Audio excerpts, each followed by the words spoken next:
교회만큼 꿈 또는 비전이라는 이 단어를 많이 사용하는 곳도 없는 것 같아요. 제가 교회에서 청소년기와 청년기를 보내면서 가장 많이 듣고 또 했던 말이 꿈 또는 비전이라는 말이 아닌가 싶어요. 내 꿈은 이겁니다. 나의 비전은 이겁니다. 또 하나님께 기도해. 하나님, 이것이 나의 비전입니다. 하나님, 나의 이것이 꿈입니다. 그런데 20대 중반쯤 되돌아봤더니 그렇게 비전과 꿈을 얘기했는데 내 인생은 바뀌어지지 않았더라고. 늘 꿈은 얘기하는데 늘 나는 꿈과 멀어져 있었어요. 별로 내 상태도 달라지지 않고. 그러다 그 순간 물론 꿈도 중요하고 또 비전도 중요하지만 어쩌면 내가 목표보다는 과정에 좀 더 집중하는 것이 필요하지 않을까라는 생각을 해서 제가 이제 큰 이야기보다는 조금 짧은 이야기들을 하기 시작을 했습니다. 조금 개인적인 얘기를 하면 올해 제가 보면 학교에서 수업 외에 보통 일주일에 3번 정도를 외부 강의가 있었던 것 같아요. 외부 강의가 참 많은 편이에요. 제가 올 초에 3월까지 해서 학술지에 논문, 교수로 논문을 내는 게 있거든요.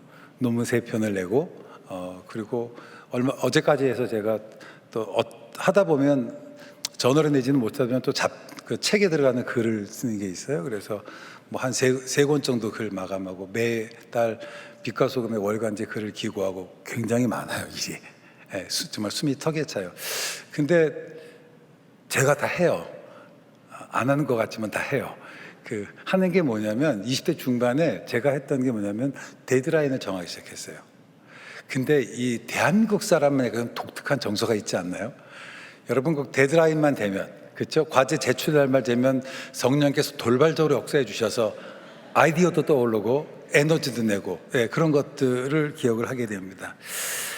저는 그런 면에서 20대 중반 이후에 제 삶은 큰 이야기보다는 단기적인 이야기, 과정에 좀 집착을 했던 것 같아요. 제프 헤이든이라는 분이 쓴 책 중에 Small Big이라는 이 책이 있습니다. 이분이 이 책에서 비슷한 얘기를 하는데, 내가 무엇인가를 이루고자 한다면 목표보다는 목표에 대한 접근법을 좀 더 신경을 써야 된다라고 얘기를 합니다. 그리고 꿈이 아무리 크더라도 결국 어디서부터인가 시작을 해야 되는데, 간혹 꿈을 크게 얘기하다 보면 시작점을 출발하지 못한다라고 이야기를 하는 거예요. 그리고 어떤 커다란 목표보다는 눈앞에 작은 단계를 설정하고 하나하나 이루어 나가다 보면 결국은 원래 가졌던 목표에 도달할 수 있다라고 얘기를 합니다. 김밥을 먹을 때 여러분 통으로 먹습니까? 잘라서 먹습니까? 김밥은 잘라서 먹지 통으로 먹질 않아요. 오면서 제가 우리 추 목사님께 잠깐 제가 말씀드렸는데, 제가 내장 지방이 7입니다. 별로 안 놀라시는 거예요. 여기는 다 몸이 좋으신가 봐요. 제가 작년 초에 제가 튀김 종류를 굉장히 좋아해요. 떡볶이 엄청 좋아하고 하여튼 단짠 엄청 좋아하고요. 저희 아버님이 제과 점 하셔서 빵 엄청 좋아하고 밥 먹으면 꼭 케이크 먹어야 되고, 여교수님들하고 아주 친해요. 그러니까 제가 이 식성 자체가 그래요. 남자 교수님들 한식 먹으러 하면 전 여교수님하고 스파게티 먹으러 가고, 일단 기름진 거 엄청 좋아해요. 작년 초에 봤더니 제가 내장 지방이 12가 됐어요. 이게 제가 고혈압이고 고지혈까지 왔어요. 이건 안 되겠다 싶어가지고 이걸 급격히 줄여야 되는데, 급격히 줄여지나요? 안 줄여지나요? 안 줄여져요. 그래서 제가 루틴을 정하기 시작했어요. 혹시 여러분, 제가 동안교 올 때가 제 루틴 아시나요? 제가 예배와 예배 사이에 꼭 교회를 한 바퀴 돌아요. 그게 제 루틴입니다. 그러니까 저는 그래서 제가 그리고 루틴을 정하고 루틴을 이렇게 하다 보니까 이게 내장 지방이 줄더라고요. 그 쉐입이 좋아지기 시작하더라고. 영리라는 영화를 보면 정조가 경연에서 신하들에게 그런 얘기를 해요. 너희 중에 여러 대신들 중에 중용 24장을 외울 사람이 있느냐라고 얘기를 해요. 그 영화에서 이제 그 상책이라고, 천민 출신이잖아요. 굉장히 제가 감명 깊게 읽던 장면인데, 거기서 그렇게 외웁니다. 작은 일에 최선을 다하면 정성스럽게 된다. 정성스럽게 되면 겉으로 배어나오고, 겉으로 드러나면 이내 밝아지고, 밝아지면 남에게 감동을 주고, 남에게 감동을 주면 이내 변하게 되고, 변하면 생육한다. 그러나 오직 세상에서 지극히 정성을 다하는 사람만이 나와 세상을 변하게 할 수 있다. 제가 원래 영상을 좀 클립을 좀 보여드리고 싶었는데 영상에 대한 감동 때문에 설교를 안 드릴 것 같아서 나중에 한번 여러분 기회 되시면 이 영화를 꼭 봤으면 좋겠어요. 이 영화에서 특별히 중용에서 이 강조하는 것이 뭐냐? 그건 뭐냐면 작은 일에 최선을 다해야 된다라고 하는 거예요. 그 당시 대신들은 큰 일, 큰 것에 관심을 가졌는데 정조는 그것이 아니라 그 작은 것, 그 하나하나를 관심을 가졌습니다. 사람들은 큰 변화에 주목합니다. 하지만 이 커다란 변화라고 하는 것은 작은 것에서부터 시작이 돼요. 오늘 우리가 너무 잘 아는 이 나아만 장군에 관한 이야기들을 살펴보려고 합니다. 너무 잘 알고 익숙한 이야기인데 이 이야기를 통해서 작은 것을 통해서 위대한 일을 이뤄가시는 하나님의 섭리에 대해서 한번 같이 생각해 보려고 해요. 오늘 우리가 읽었던 이 성경이 열왕기예요. 열왕기.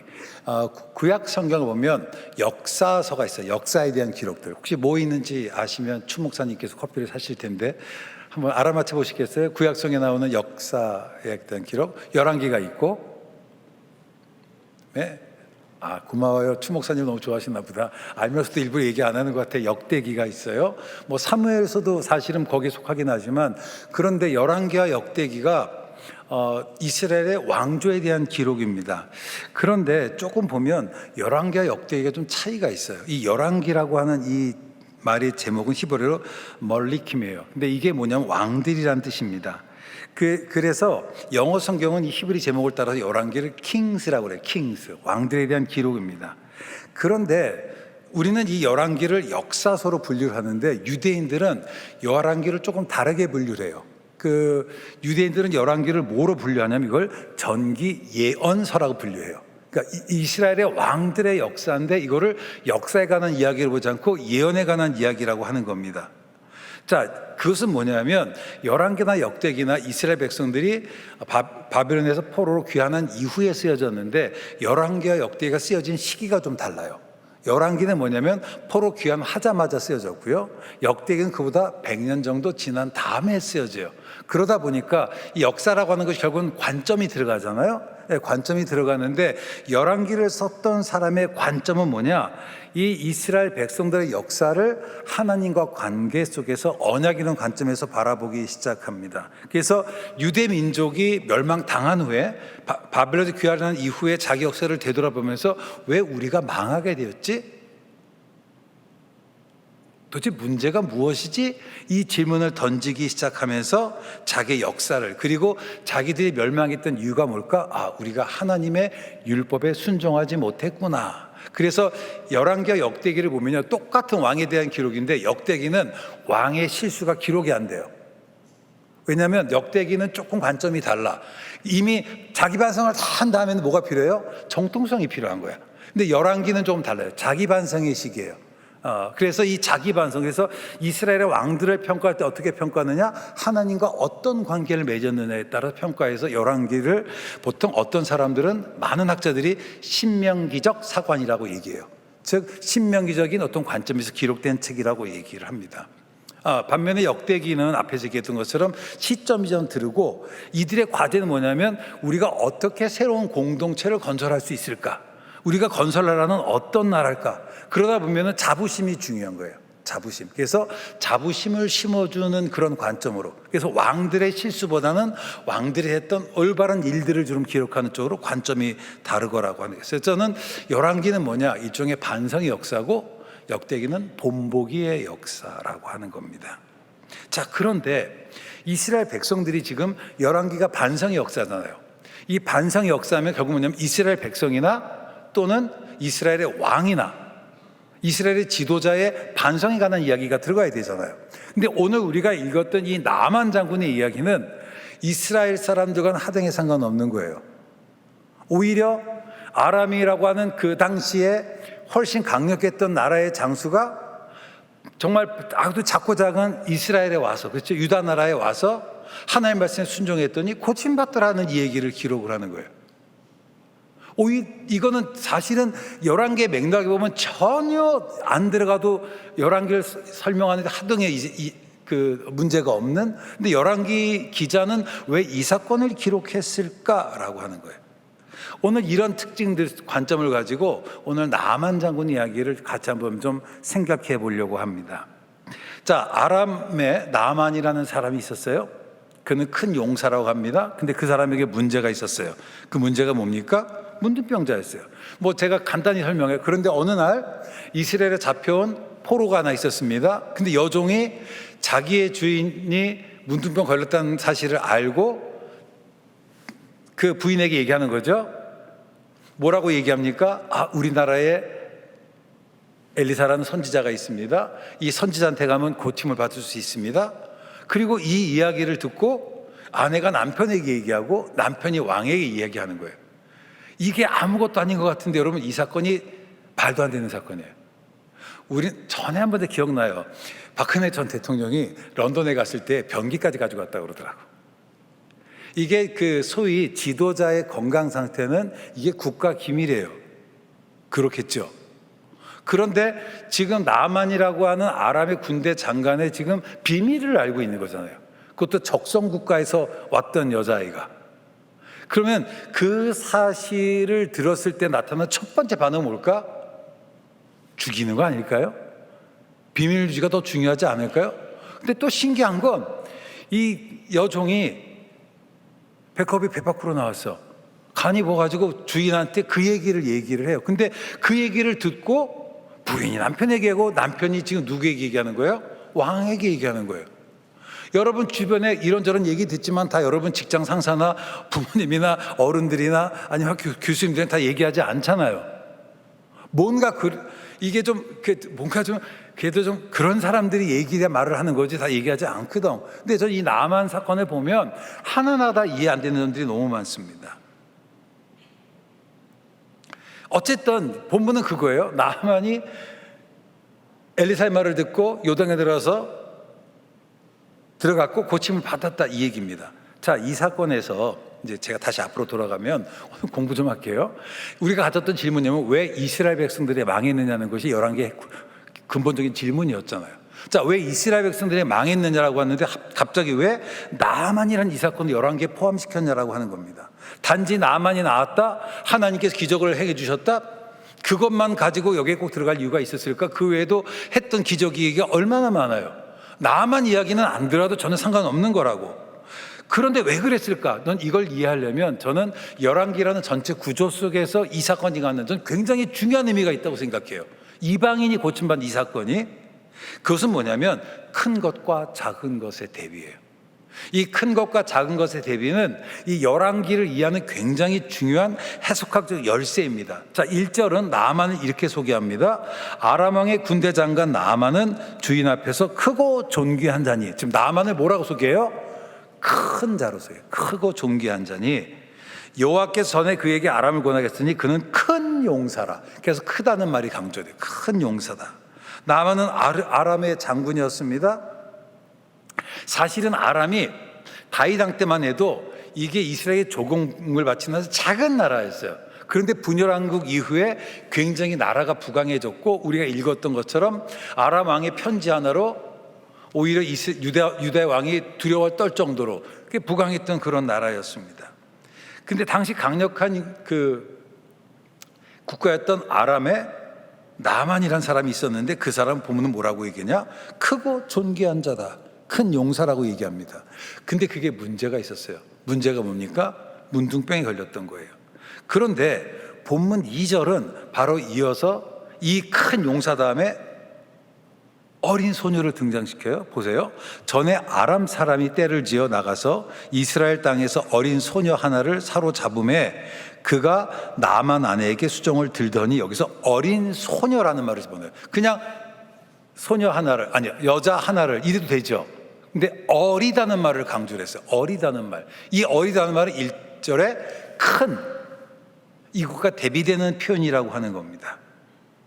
열왕기 기자는 의도적으로 큰 나아만과 어린 소녀를 대비시킴으로써 크고 작음이라는 구조로 이 이야기를 전개해 나가고 있어요.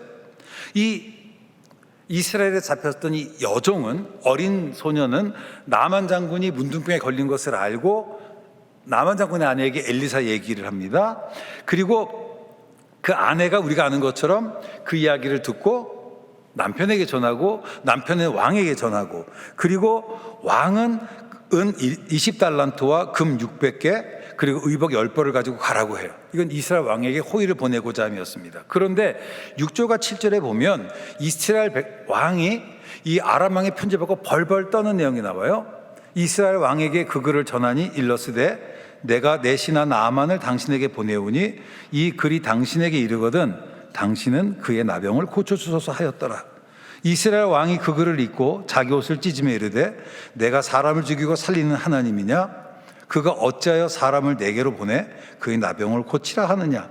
너희는 깊이 생각하고 저 왕이 틈을 타서 나와 더불어 시비하려 함인 줄 알리라. 마치 도요토미 히데요시가 내가 중국을 치기 위해서 가니까 길을 비켜달라고 하는 것처럼 시비 거는 거로 느꼈던 거예요. 이 소식을 듣고 엘리사가 이제 나아만을 보내라고 얘기를 합니다. 우리가 아는 거예요. 나아만이 이제 말들과 병거를 데리고 군졸들을 데리고 이제 엘리사의 문 앞에 섰어요. 그리고 이리 오너라 라고 얘기해요. 그러면 엘리사가 나오는 게 맞아요. 그렇죠? 근데 엘리사가 나오지 않고 엘리사의 종이 나왔어요. 그리고 얘기합니다. 요단강에서 7번 씻으면 됩니다. 여러분 생각해 보세요. 나만 입장에서 기분이 나빴을까요? 안 나빴을까요? 나빴죠. 내가 누구야? 그렇죠? 최소한 자기가 나와서 인사 정도는 해야 되는 거, say hello 정도는 해야 되지 않나요? 근데 그렇게 하지 않고 종을 내보내는 거예요. 그리고 종이 전한 메시지가 뭐냐? 요단강에서 7번 몸을 씻으라라고 얘기를 하는 겁니다. 여기서 되게 중요한 게 있어요. 앞에서 큰 것과 작은 것이 그랬잖아요. 큰 용사였던 나만과 어린 소녀예요. 그런데 다시 여기서 또 하나 대비가 나는 게 뭐냐면 대화 속에서 요단강과 다메섹의 강이에요. 여러분 요단강이 어느 정도 될 것 같아요? 여기 앞에 흐르는 그게 뭐죠? 천이? 크게 얘기해 주죠. 하나도 안 들려. 중량천. 제가 요단강을 가봤더니 폭이 중량천 정도 돼. 이렇게 물이 그렇게 크게 깊지도 않고 많지도 않아요. 그 정도예요. 그 정도. 그런데 이 아바나강과 바르바리라는 강이 어떠냐? 헤르몬산이라고 이게 거기가 만년설이 있는 곳이에요. 거기서 물이 흘러나와서 물이 굉장히 차갑고 물이 맑고 깨끗하고 강폭이 커요. 지금 나아만이 얘기하는 거예요. 내가 왔는데 지금 자기가 직접 나오지 않고 자기의 종, 작은 종을 보내는 거죠. 레벨이 안 맞잖아. 급이 안 맞잖아요. 작은 종을 보내. 거기다가 뭐라고 얘기하는 거예요? 요단강에 가서 어떻게 하라고요? 몸을 씻으라고 얘기하는 겁니다. 나만이 화가 났어요. 왜 화가 났냐면 고작 내가 요단강에 가서 그 정도 강에 가서 몸을 씻으려고 내가 여기 왔는 줄 알아? 우리나라에 더 크고 더 깨끗한 그런 강이 있는데 여기서 핵심은 14절이에요. 14절에 보면 뭐라고 되어 있냐면요. 나아만이 이에 내려가서 하나님의 사람의 말대로 요단강에 7번 몸을 잠그니 그의 살이 어린아이의 살같이 회복되어 깨끗하게 되었더라. 여기서 뭐냐면 어린아이 살처럼 작은. 지금 보세요. 크고 작고 크고 작고가 계속 이 사건의 비교가 되는 겁니다. 그리고 제가 읽지 않았지만 15절에 보면 나아만이 엘리사에게 뭐라고 얘기했어요? 주의 종에게라고 얘기해요. 큰 용사가 이것을 경험하고 자기는 뭐라고 비교해요? 작은 종이라고 칭합니다. 자, 우리가 잘 아는 이 얘기를 딱 이제 정리할게요. 이 나만 장군의 이야기가 열왕기의 맥락에서 어떤 의미를 갖는가? 열왕기 기본적인 관심이 뭐라고요? 왜 우리가 망하게 되었는가? 내 꿈은 큰데 나는 그 꿈에 도달하지 못하고 왜 이 모양 이 지경으로 사는가? 이것이 열왕기가 갖고 있는 기본적인 질문이었습니다. 나만의 이야기는 그 질문에 대한 대답이에요. 자, 여러분 이스라엘 백성들의 실패 요인이 뭔지 아세요? 그들이 광야를 지나면서 기대했던 것은 젖과 꿀이 흐르는 땅이었잖아요. 그렇죠? 그리고 여호수아를 지내면서 엄청난 승리를 겪었잖아. 그리고 내가 이 땅에 도달하면 뭔가 그럴듯한 일이 빵 하고 빅뱅처럼 빵 하고 터질 줄 알았다고. 그런데 그 땅에 들어갔는데 내가 기대했던 삶이 이루어지지 않았던 거예요. 실망했어. 나는 이제 수련회를 또 말씀 집회를 해요. 말씀 13, 14일 말씀 집회를 해서 13, 14일 해서 금토 집회를 해. 집회에서 은혜를 받았어. 막 엄청 뜨거워. 그리고 딱 현장에 가서 뭔가 바뀔 것 같은데 하나도 안 바뀌는. 일단 우리 뭐 한두 해 경험해 본 거 아니잖아요. 그들은 가나안 땅에 들어가면 엄청난 일이 있을 거라고 기대했어요. 하지만 자기들이 기대했던 크고 화려했던 삶은 전혀 일어나지 않고 오히려 가나안은 그들의 기대와 달랐던 삶이었습니다. 어쩌면 이스라엘 백성들은 가나안 땅에 들어가서 나만처럼 뭔가 극적이고 드라마틱하고 어떤 커다란 일이 내 삶 속에 일어날 것을 기대했던 것 같아요. 그리고 부푼 꿈을 안고 갔는데 내가 기대했던 대로 이루어지지 않으니까 실망하고 분노하고 좌절했던 거라고. 그게 이스라엘 백성들의 모습이었어요. 이스라엘 백성들은 적과 꿀이 흐르는 땅을 기대했습니다. 하지만 가나안은 그들의 기대와 달랐어요. 신명기 11장 10절부터 15절 말씀 제가 읽어드릴게요. 내가 들어가 차지하려 하는 땅은 내가 나온 애굽 땅과 같지 아니하니 거기서는 너희가 파종한 후에 발로 물대기를 채소밭에 댐과 하였거니와. 자, 지금 이스라엘 백성들이 들어갈 땅을 애굽 땅이 비유한 애굽 땅은 어떤 것이냐? 물이 풍부해서 그냥 발만 밟기만 하면 물이 저절로 들어가는 그런 땅이었다고 하는 거예요. 자, 그런데 너희가 건너가 차지할 땅은 산과 골짜기가 있어서 하늘에서 내리는 비를 흡수하는 땅이요. 어떤 땅이에요? 사막이에요. 물을 저장하지 못할 곳이에요. 근데 하나님은 그런 곳을 적과 꿀이 흐르는 땅이라고 얘기하는 거예요. 네 하나님 여호와께서 돌보아 주시는 땅이라. 연초부터 연말까지 하나님 여호와의 눈이 항상 그 위에 있느니라. 오늘 내가 너희에게 명하는 내 명령을 너희가 만일 청종하고 너희 하나님 여호와를 사랑하여 마음을 다하고 뜻을 다하여 섬기면 여호와께서 너희 땅에 이른 비 늦은 비를 적당히 내리시리니 너희가 곡식과 포도주와 기름을 얻을 것이요 또 가축을 위하여 들에 풀이 나게 하리니 내가 먹고 배부를 것이라.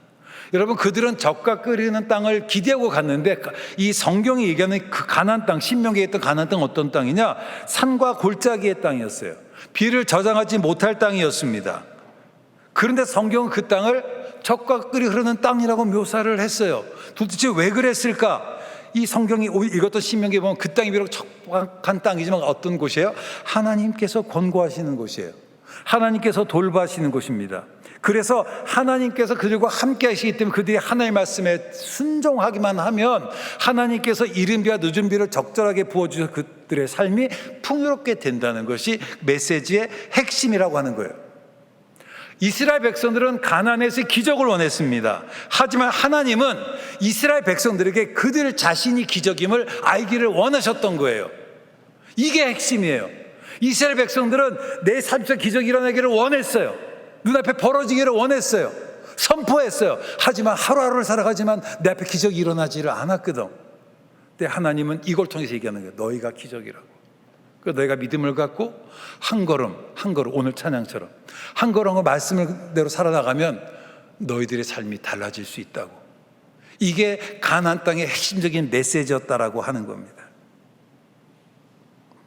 그들이 비록 나약한 존재였지만 하나님의 말씀대로 살아간다면 작은 자가 1000명이 이긴다는 것, 그것은 그들이 지난 광야 창고에서 40년 동안 경험하고 또 경험했던 것이고, 그 마지막 순간에 모세가 가나안 땅을 목전에 두고 했던 설교가 신명기예요. 하나님의 말씀을 가리킨 것을 기록한 내용이라고. 그 핵심 메시지가 뭐냐? 하나님 말씀에 순종한다고 하는 거예요. 그럼 너희가 1000명을 이길 수 있다라고 하는 거예요.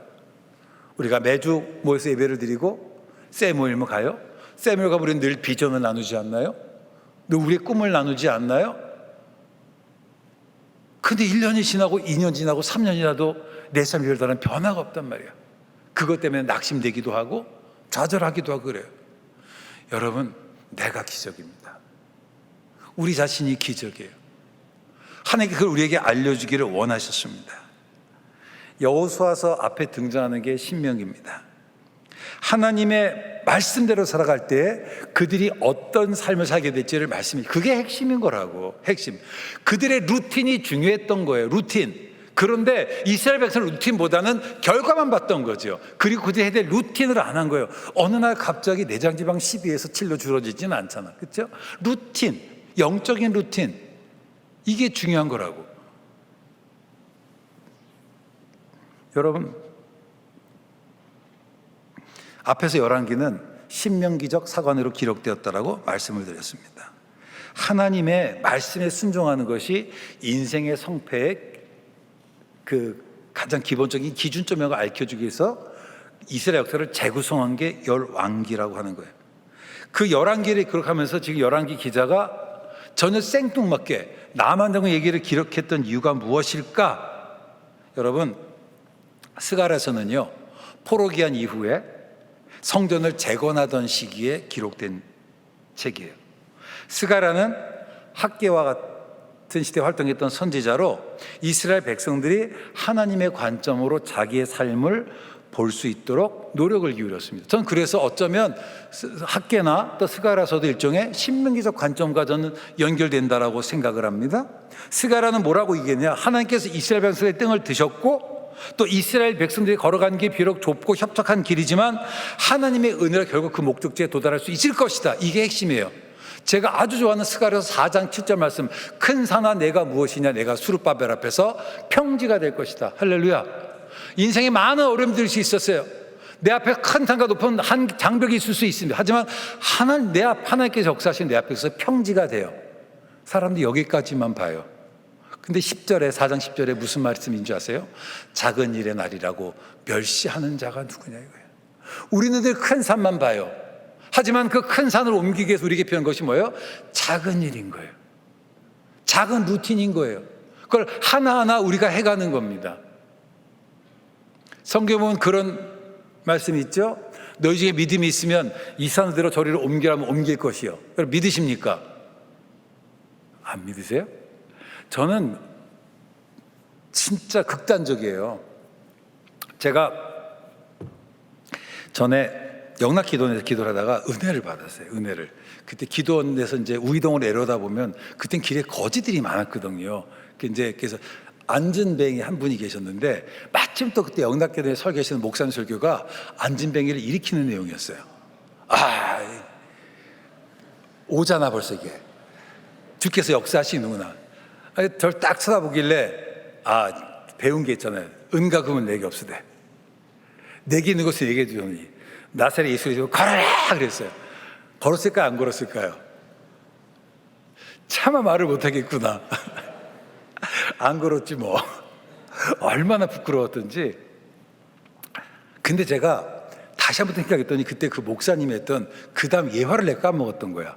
그분이 뭐라고 얘기를 했냐면 그 어떤 그 할머님이 새벽기도에서 교회로 오기 위해서는 그 십리를 걸어야 되는데 너무 힘들었대요. 언덕을 넘기가. 그래서 하나님 내가 저 산을 없애주시기를 기도합니다. 작정 기도를 했대요. 작정 기도를 하면 마지막 날 이제 차마 눈을 못 뜨고 목사님한테 그렇게 얘기를 했대. 목사님, 저 산이 어떻게 됐나요? 그랬더니 목사님이 그들이 있는데 그랬더니 이 할머님이 그랬대. 내 그럴 줄 알았어. 저는 믿음이 있으면 이 산대로 저리를 옮기라면 옮기겠다고 저는 믿습니다. 여러분 어떻게 하는 걸까요? 삽을 드는 거예요. 그리고 삽질을 하는 겁니다. 저는 이게 믿음 있는 사람이에요. 믿음 있는 사람은 선포하는 사람이 아니라 삽질하는 사람이에요. 삽질하고 있네. 좋은 말이에요. 우리 삽질하면서 삽시다. 한 걸음 한 걸음. 내가 한 삽 한 삽 푸다 보면 우리 인생이 바뀔 수 있어요. 여러분, 큰 산이 평지가 되는 것은 큰 일입니다. 그런데 그 큰 일이 일어나기 위해서는 어떻게 돼요? 작은 일을 감당해야 돼요. 큰 일을 큰 일처럼 하는 거 누구나 다 할 수 있어요. 하지만 우리에게 필요한 것은 뭐냐? 작은 일을 커다란 일처럼 하는 겁니다. 누에는 뽕잎을 먹고 명주씨를 뽑아야 된다는 말이 있습니다. 저는 인생의 20대와 30대는 어떤 시기냐? 저는 뽕잎을 먹는 시기예요. 물론 나도 명주씨 뽑아내는 게 폼나는 거. 하지만 그걸 해야 돼요. 그거를 감당해야 명주실이 나올 수 있는 거예요. 그래서 이 시기에 우리에게 필요할 게 뭔가 저는 루틴을 만들었으면 좋겠어요. 삶의 루틴, 특별히 영적인 루틴을 만들고 하나하나 감당해 나가는 그 루틴이 되었으면 좋겠습니다. 예수님께서 천국을 겨자씨에 비유하셨잖아요. 제가 지난달에도 말씀드렸습니다. 천국은 마치 어떤 사람이 자기 밭에 심은 한 작은 겨자씨와 같다. 예수님의 제자들이 예수의 말씀 듣고 천국 복음을 듣고 따라다녔어요. 그런데 어느 순간 3년을 따라다녔는데 기대를 갖고 따라다녔는데 기대가 이루어지지 않았잖아요. 실망했잖아요. 그런 제자들의 모습을 미리 아시고 말씀하신 천국은 뭐냐? 자기 밭에 심은 자가난 겨자씨다 이거예요.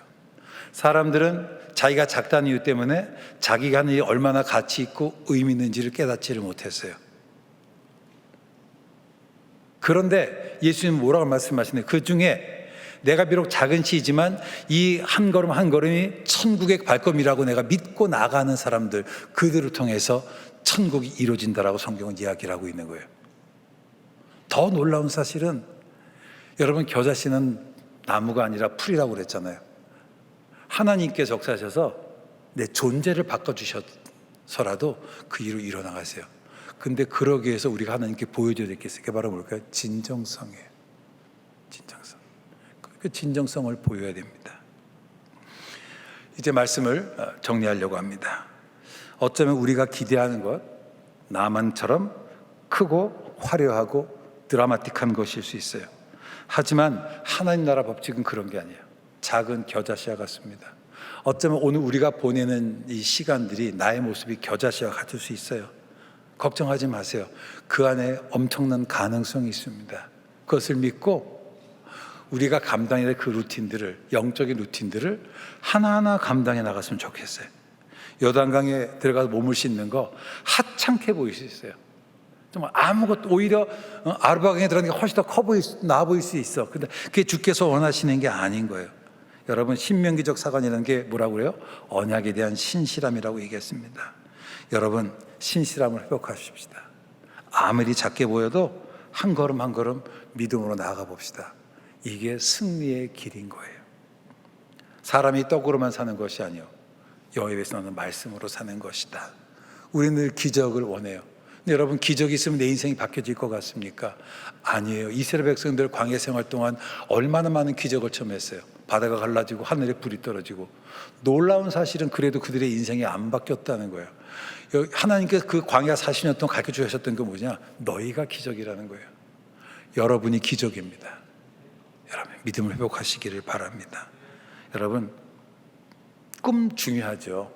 비전도 중요하죠. 하지만 루틴도 중요해요. 일상이 중요합니다. 일상을 믿음으로.